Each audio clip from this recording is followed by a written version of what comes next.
শরীয়তপুরের জাজিরায় এক হিন্দু ব্যবসায়ীর ঘরে ঢুকে বাড়িতে থাকা মহিলা ও শিশুদের হাত পা বেঁধে স্বর্ণালংকার সহ মূল্যবান জিনিসপত্র লুট করে নিয়ে গেছেন।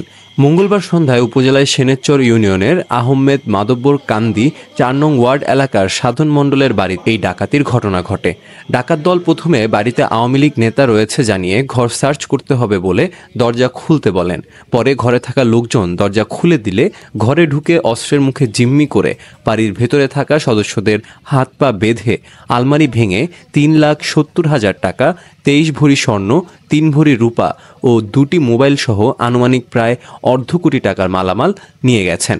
ঘটনায় প্রত্যক্ষদর্শী প্রান্ত মণ্ডল জানান, ঘটনার সময় তার মা সহ তাদের পরিবারের সদস্যরা বাড়িটির দ্বিতীয় তলায় টিভি দেখছিলেন। সন্ধ্যা আনুমানিক ৯টার দিকে তারা শুনতে পান তাদের বাড়িতে থাকা পোষা কুকুরগুলো খুব জোরে চেঁচাচ্ছে। এ সময় কি হয়েছে দেখার জন্য নিচে আসে প্রান্ত।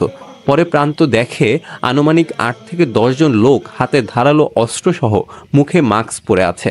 তারা প্রান্তকে উদ্দেশ্য করে দরজা বন্ধ করতে বলে। তাদের কাছে খবর আছে ঘরে আওয়ামী লীগ নেতা রয়েছে, তারা সার্চ করে দেখবে আছে কিনা। পরে দরজা খুলে দিলে ডাকাতরা উপরে উঠে ডাকাতি করে।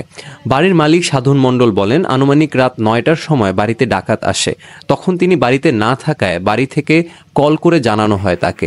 এ সময় ডাকাত দল দ্রুতই ডাকাতি শেষ করে চলে যায়। জাজিরা থানার ওসি তদন্ত আব্দুস সালাম বলেন, সরজমিন পরিদর্শন করা হয়েছে।